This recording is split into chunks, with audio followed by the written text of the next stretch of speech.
Thank you very much. Wow, we have some big ones today. Huh? This is a room loaded up. Wow. Paula Reed, Jonathan Carl, Phil Rucker. Hi, Phil. How are you? Caitlin. We've got the All-Stars. A lot of All-Stars today. You too. You too. That's good. Well, that's fine.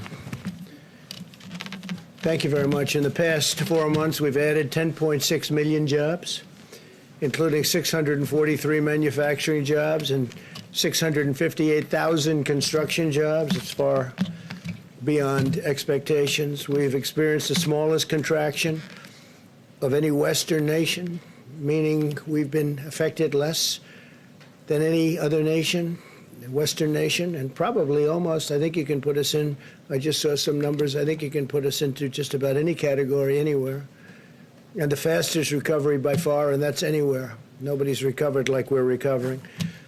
If we followed Joe Biden's strategy, we'd shut down the entire country after just having set records on growth. And we also did have tremendous retail growth, as you probably noticed.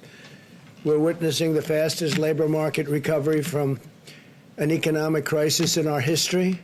By contrast, the Obama-Biden administration had the slowest, weakest, and worst recovery in American history, as you know. We continue to make progress in our fight against the China virus. New weekly cases have declined by 44% since July. Deaths declined by 20% compared to just last week. It's going down very rapidly, really rapidly. This is in contrast to nations in the European Union, which have recently experienced a sharp increase in cases. They're having a very big spike over there. We're hopefully beyond our spike, and we'll see, but we're doing very well all over our country. In the past 5 weeks, per capita cases doubled in France, surged to over 300% in Spain, which I've been hearing about and speaking to some of the leaders of Spain, and they are having a hard time, and increased more than 400% in Italy again.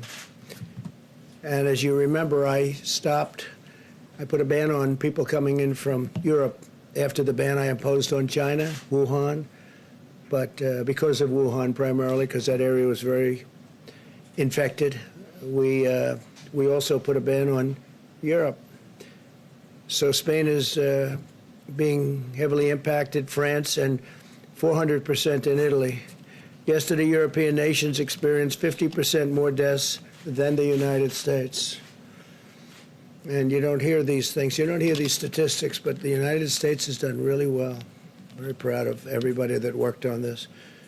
And I really do believe we're rounding the corner, and the vaccines are right there, but not even discussing vaccines and not discussing therapeutics, we're rounding the corner. We already have therapeutics out there, by the way, which are having obviously a very big impact, because you look at that, you look at the way people are recovering. It's so much better than in the past, before we knew about the disease and had anything to fight the disease. On schools, as part of our science-based approach, we want schools to safely open and stay open. Children are extremely low risk of complications from the virus. Less than 0.2% of the coronavirus deaths have occurred in those under the age of 25, and most had underlying conditions where there was a problem. There's no substitute for in-person learning. According to a recent study, student progress in math decreased by half, and using online education compared to in-person or campus education. So online, we think of so many things online and how great it is. There's nothing like being in the classroom. That's what we've learned from this whole ordeal. According to the CDC, school closures disproportionately harm low-income and minority children, as well as those with disabilities. And I think you see some slides behind me that are very new, very current. It's also crucial for colleges and universities to stay open, and we hope that they do indeed stay open. We want to see Big Ten football. We hope it's coming back. We have a lot of the colleges that we're talking about, they want to come back. We hope that Michigan agrees. We hope that, and I know the governor will have a lot to say about it. We hope she approves it. But we have a couple that Maryland's another one. We hope the governor puts a little pressure on so that we can have it. But I have a feeling they may do it. They may do it without having everybody, but I think they're going to have maybe Michigan, maybe Maryland. We have a couple of states that might not participate, but people are working very, very hard to get Big Ten football back, and I'm pushing it. And it'll be a great thing for our country, and the players and the coaches want to do it really badly. The players are missing. They only have so many years of this, and the players are missing a big opportunity, including the chance in some of the cases to have some of the best players, college players in our country. And they want to get into the NFL, and they want to make money in the NFL, and they're not going to be able to do that too easy if you don't get to see them play. It's much safer for students to live on campus, and low-risk young people would rather than the alternative. The alternative is no good than going home, spreading the virus to high-risk Americans. They'd want to be on campus. They want to go back to school, and the parents want them back in school, maybe more so than they want to be back in school. And they want them back safely, and they want to go back safely, but they have to go back. Based on the recent data from more than 20 colleges, not a single student who tested positive for the virus has been hospitalized. So that's a lot of people. That's a lot of students. Not one has been hospitalized. As we continue to follow the science-based approach to protect our people and vanquish the virus, Joe Biden continues to use the pandemic for political gain. Every time I see him, he starts talking about the pandemic. He's reading it off a teleprompter. I'm not allowed to use a teleprompter. Why is that, Phil? They ask questions, and he starts reading the teleprompter. He says, move the teleprompter a little bit closer, please. I don't know. I think if I did that, I'd be in big trouble. I think that would be the story of the year.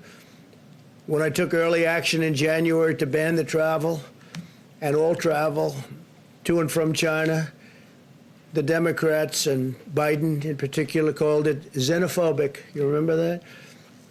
Joe was willing to sacrifice American lives to placate the radical left, open border extremists, and we saved tens of thousands of lives, probably hundreds of thousands of lives, and we saved millions of lives by doing the closing and now the opening the way we did it. Joe's decision to publicly attack the China ban proved he lacks the character or intelligence or instinct to do what is right. Now, Biden's launched a public campaign against the vaccine, which is so bad because we have some vaccines coming that are incredible. Scott was telling me about some of the things that are happening, and it's very exciting, Scott. Thank you for being here. But you don't want to have anything having to do with, for political purposes, being an anti-vaxxer. You don't want to be talking about the vaccines in a negative way, especially when you see the statistics that we're starting to see. They're incredible, actually. Biden's perfectly happy to endanger the lives of other people by doing something that he thinks is going to help him politically because his polls are getting very bad. They're getting very shaky. This was an election that was going to be very easy, very quick, and then the China virus came in, and I had to go back to work politically. Unfortunately, I had to devote more time politically than the other things we do, which are very important for our country. But I had to go back to work, and it looks like we're going up very rapidly, more rapidly than the media wants to admit. And Biden's had to go out. He's gotten out of his basement, and he's working. Let's see what happens. But we got to talk about how great these vaccines are, if in fact they're great. And I think you're going to see numbers that are going to be very, very impressive. The approach to the virus is a very unscientific blanket lockdown by the Democrats. That's what they're talking about, which takes all of these incredible statistics, records, and it throws them out the window. Now, they did say it would be based on the recommendation of the experts, but, you know, whether expert or not, we're not doing any more shutdowns. We did the shutdown, and now we're doing the opening, and there won't be any more shutdowns. There could be a little section, a small section. We have a breakout, but we're not talking about shutdowns like they were talking about, depending on experts. We're not going to be doing that. The swine flu was a disaster. You remember when, not nearly as deadly, not the same world, but when Joe Biden was vice president, his failed approach to the swine flu was disastrous. He called it N1H1. It's actually H1N1. You know, you remember the H comes before the N, so it's sort of easy to remember, right? But Joe always calls it the opposite way. But call it the swine flu. It was disastrous. And his own chief of staff said that when Biden helped manage the swine flu in 2009, they, quote, did everything possible wrong. And 60 million Americans got H1N1 in that period of time. This is a quote from his chief of staff. And it's just purely a fortuity that this isn't one of the great mass casualties events. It had nothing to do with us doing anything right, because we did everything wrong. It was a disaster. It was a disaster. And now he's telling us how to manage. He can't manage himself. 270,000 Americans were hospitalized during this attack. The outbreak was so rampant that the Obama administration told states to stop testing. We don't want any tests because they don't want to show all of the things that tests show. By the way, we're setting a record on testing. Our testing is at a level that nobody's ever seen before. We're substantially greater than the second country, which is India, by the way, which has 1.5 billion people, but we're 50 million tests ahead, 50 million ahead. And they ordered the CDC to stop counting tests and stop counting cases, and then left us a depleted stockpile, which is what I inherited. I inherited a very badly depleted stockpile. In other words, Biden's record demonstrates that if he had been in charge of this very serious, highly, highly contagious epidemic or pandemic, the China virus, countless more Americans would have died. And if we didn't do what we did, and I say it all the time now because the media likes to belittle what we've done has been incredible. Now you can look at Europe and you can look at other places and you can start comparing.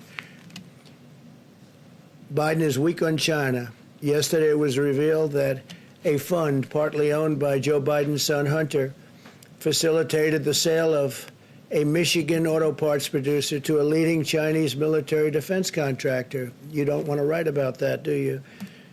Biden spent his entire career selling Michigan jobs to China. Now the Biden family is selling out our country directly to the Chinese military, which has to do with this company that Hunter, here we go with Hunter again. He didn't have a job. Now all of a sudden he's selling companies from Michigan to China. China's military got American manufacturing jobs, and the Biden family got paid a lot of money. And I say it, if Joe Biden ever got elected, China will own America. They will own America. Finally, I can announce with great pride that Secretary of State Mike Pompeo will be departing this evening on a historic trip to Doha. That's Qatar, for the beginning of intra-Afghan peace negotiations. We've been negotiating with them for quite some time, getting along with them. Moved a lot of soldiers out. I got a report this morning that there's been nobody killed in Afghanistan since early February. It's a long time. There's been no deaths, no problems, and a lot of progress is being made in Afghanistan, but we'll be down to 4,000 soldiers in a very short period of time. Likewise, Iraq will be down to about 2,000 soldiers in a very short period of time. And in Syria, for the most part, we're out, other than we kept the oil. As we have soldiers guarding the oil, not too many, I think, small number, but they're guarding the oil. And we're helping the Kurds, and we're making their lives much more pleasant because of the fact that we have the oil. So we're pretty much out of Syria. We're pretty much out of Iraq. And we're down to the smallest force that we've had in, we'll be very shortly down to that number in Afghanistan. The negotiations are a result of a bold diplomatic effort. one part of my administration in recent months and years, the United States will play an important role in bringing the parties together to end the decades-long war. It's been going on for almost 20 years, long before I got involved, I can tell you that. And had they not been wasting our time with all of the phony witch hunts and all of the things, we probably could have done this even faster. But a lot of time had to be spent, wasted like that. But the parties are together right now, and we're negotiating, and we're really making tremendous progress. Next week at the White House, we'll be having a signing between UAE and Israel, and we could have another country added into that, and I will tell you, countries are lining up that want to go into it. As you know, UAE is headed by a very, very highly respected gentleman, and respected by everybody. And he's a warrior, too. He's a great warrior. And Mohammed's very excited about this, and you'll be hearing other countries coming in over a relatively short period of time. And you could have peace in the Middle East. I think what ultimately will happen is you're going to have quite a few countries come in. The big ones are going to be coming in. I spoke to the King of Saudi Arabia, so we're talking. We just started the dialogue. And you'll have them come in, and I think two things are going to happen. Iran will, if we win the election, Iran will come and sign a deal with us very, very rapidly within the first, I would say, week, but let's give ourselves a month, because their GDP went down 25%, which is like an unheard of number, and they'd like to be able to get back to having a successful country again. So I think that'll happen, and I think very importantly, the Palestinians will get back into the fold, and when they see all of these countries that frankly have been supporters of the Palestinians, very big supporters and certainly financial supporters. As you know, we used to pay the Palestinians $750 million a year, and I ended that some time ago on the basis that they didn't seem to want to make peace, and we'll think about it once we have a deal, but I've ended that quite a while ago. I'm frankly surprised they haven't been to the table earlier. But this is the best way. This is a way that's going to be great. This can really bring the Middle East together. And again, since February, we haven't had a death in Afghanistan, that's a record for many years, not a death. And we're getting along very, very well with the Taliban and very well with Afghanistan and its representatives, and we'll see how it all goes. It's a negotiation, but Secretary of State Mike Pompeo will be departing in a little while. So I think that's very exciting news. And a lot of people thought that my natural instinct is war. No, my natural instinct is actually peace. When we were on the debate stage, people used to say, will it be 1 week or 2 weeks before President Trump gets into a war? But that's not. I did rebuild our military. We have a military that $2.5 trillion, new jets and rockets and tanks and ships and a lot of things we have. We have the newest, best military we've ever had. So hopefully we won't have to use it.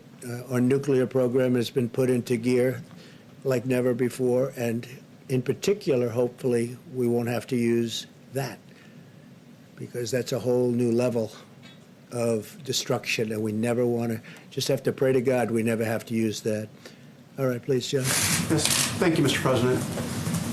Why did you lie to the American people, and why should we trust what you have to say now? Such a terrible question, and the phraseology. I didn't lie. What I said is we have to be calm. We can't be panicked. I knew that the tapes were. These were a series of phone calls that we had, mostly phone calls. And Bob Woodward is somebody that I respect just from hearing the name for many, many years, not knowing too much about his work, not caring about his work. But I thought it would be interesting to talk to him for a period of, calls. So we did that. I don't know if it's good or bad. I don't even know if the book is good or bad. But certainly if he thought that was a bad statement, he would have reported it, because he thinks that, you don't want to have anybody that is going to suffer medically because of some fact. And he didn't report it because he didn't think it was bad. Nobody thought it was bad. Wait a minute. And your question, the way you phrase that is such a disgrace. It's a disgrace to ABC television network. It's a disgrace to your employer. And that's the answer. You ready? Because I love. Of course I didn't. Of course I didn't. It was deadlier than the flu, and then you went out and told the American public that this was just like the flu. Let me tell you something. You told We've had Woodward flu one thing and you years. told everybody else something else. No, and 5 times, right? 5 times. You ever hear the expression 5 times? We've had flu years where we lost 100,000 people. The flu is a very serious problem for this country also, and we've been losing them. Scott, what kind of a number have we lost over the years with flus? Into the hundreds of thousands. Well, I mean, the last 5 years have been something like 35 to 80,000 per year, every year, even with antiviral drugs and even with Flu is a very serious problem also. But just so you know, this is worse than the most deadlier than the most strenuous flu. Okay. And then you went out and said it's just like the flu. What I went out and said is very simple. Listen, what I went out and said is very simple. I want to show a level of confidence, and I want to show strength as a leader, and I want to show that our country is going to be fine one way or the other. Whether we lose one person, we shouldn't lose any, because this shouldn't have happened. This is China's fault. This is nobody's fault but China. China should not have allowed it to happen. Whether you have one person, 180,000 people, or 2.5 or 3 million people, which it could have been very seriously if we didn't make the moves. And when you look at the opposition, where they said, oh, why did he put the ban on? Dr. Fauci said we saved hundreds of thousands of lives by putting the ban on China and then ultimately putting the ban on Europe. There was no lie here. What we're doing is we're leading, and we're leading in a proper way. And if, frankly, somebody else was leading it, they wouldn't have closed it. If you look at Nancy Pelosi, you look at Cuomo, you look at de Blasio, you look at Biden, months later they said there's no problem. They're talking about me. Months later. And before any statement was made, you have to remember, I put the ban on China. So obviously, outwardly, I said it's a very serious problem. And it's always a serious problem. That doesn't mean I'm going to jump up and down in the air and start saying, people are going to die, people are going to die. No, I'm not going to do that. We're going to get through this, and we're right now, I hope, really think we're rounding the final turn. And a lot of good things are happening with vaccines and with therapeutics. But there's no lying. And the way you asked that question is very disgraceful. Phil, go ahead, please. Go ahead. Yeah, I do think so. Mr. I think we did a President. great job. I think we did a great job. And the people that did such are generals, our admirals, Mike Pence, all of the people that have worked so hard. And now Dr. Atlas, and all of them, Dr. Fauci, Dr. Birx, they should be respected for the job they've done. So you won't And you downplay it haven't- again. You won't downplay it again, because you said you downplayed it. That's what you told me. All I'm doing is, no, I don't want to jump up and down and start screaming death, death, because that's not what it's about. We have to lead a country. We're leading a great country, and we're doing a great job. And the people that have done such a good job should be given the kind of credit that they deserve. We possibly have done the best jobs when you start looking at what we're doing with the vaccines and therapeutics and ventilators. We had no ventilators, John. We make thousands of ventilators now a month, and we're supplying them to the whole world. The job we've done is the best job. And don't give me any credit. Give the people that have done this the credit. They've done a great job. Yeah, Phil, go ahead. Yeah, Mr. President, you talked about the need to stay calm and not jump up and down and scare people. A lot of other world leaders were calm. German Chancellor Angela Merkel was very calm as she presented information to the German people so that they could stay safe and protect their families. So why, as you, as President of the United States, did you not level with the American people? Did you not share the information that you knew at the time in real time? Well, I don't know what Angela's doing, but if you look at the European Union right now, they're having breakouts like you've never seen before, and frankly, their numbers are at a level that are much worse than the numbers here. We have done much better than the European Union. I just read you numbers that are not good on their behalf, and that are very good on ours, and we have rounded the final turn, and we're going to have vaccines very soon, maybe much sooner than you think. Listen, maybe much sooner than you think.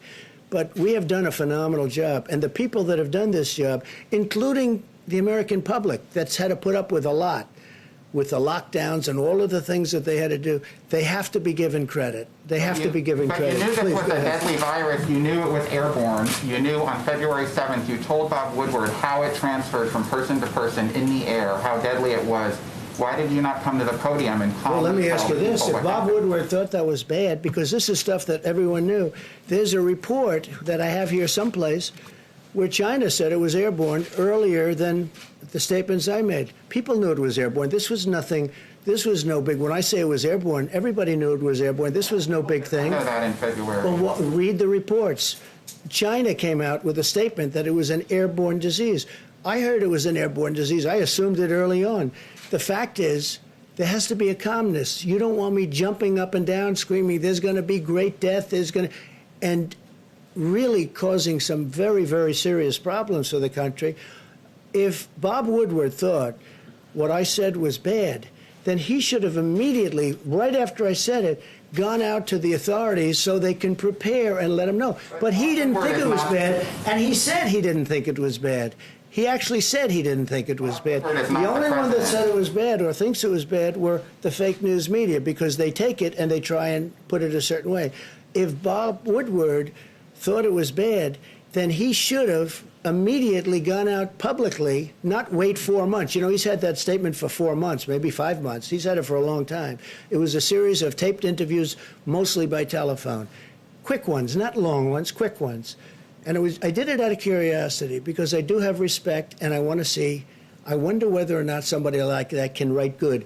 I don't think he can, but let's see what happens. Yeah, please. Thank you, Mr. President.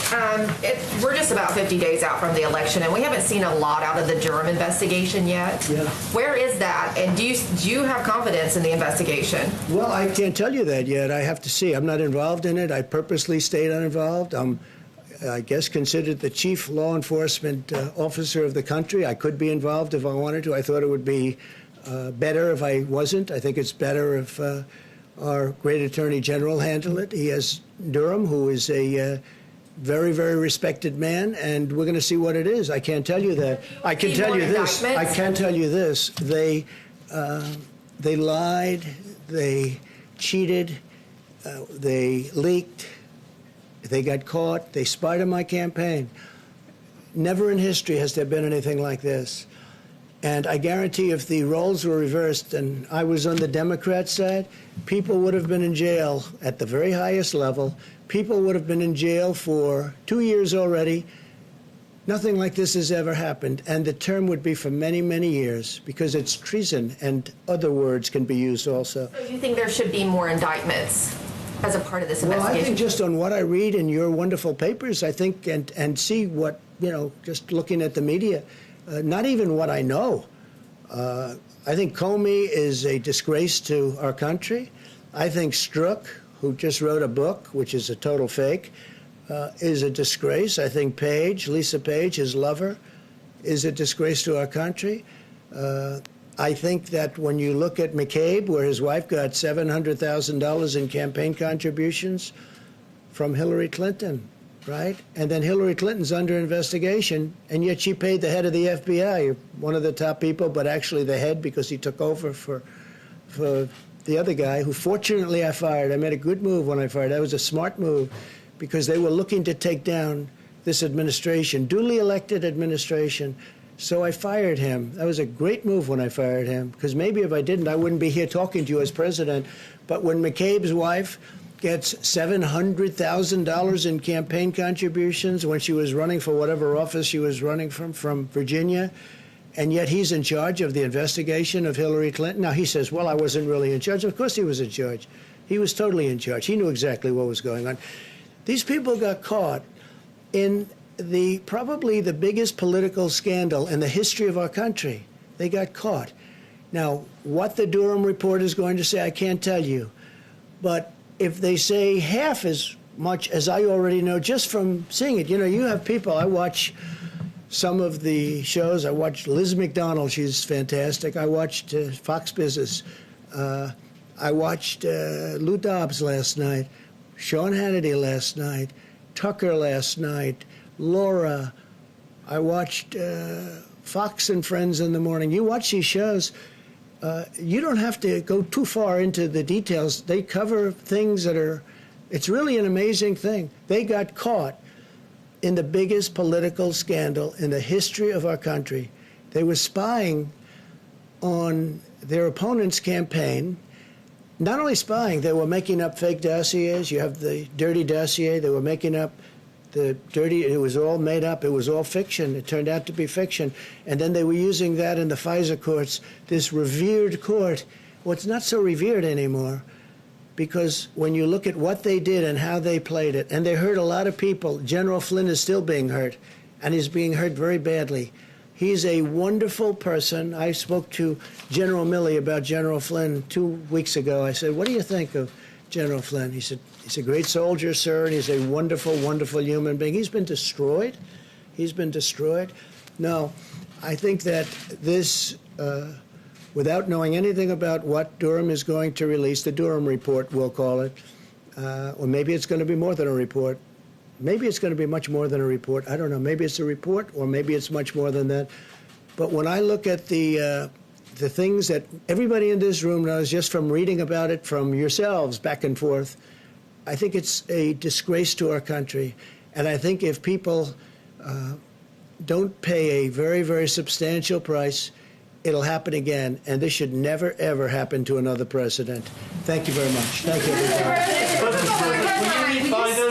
Do you understand that you saying it's airborne is different than China saying it's airborne? Where's your healthcare plan, Mr. President? Mr. President, please take more questions.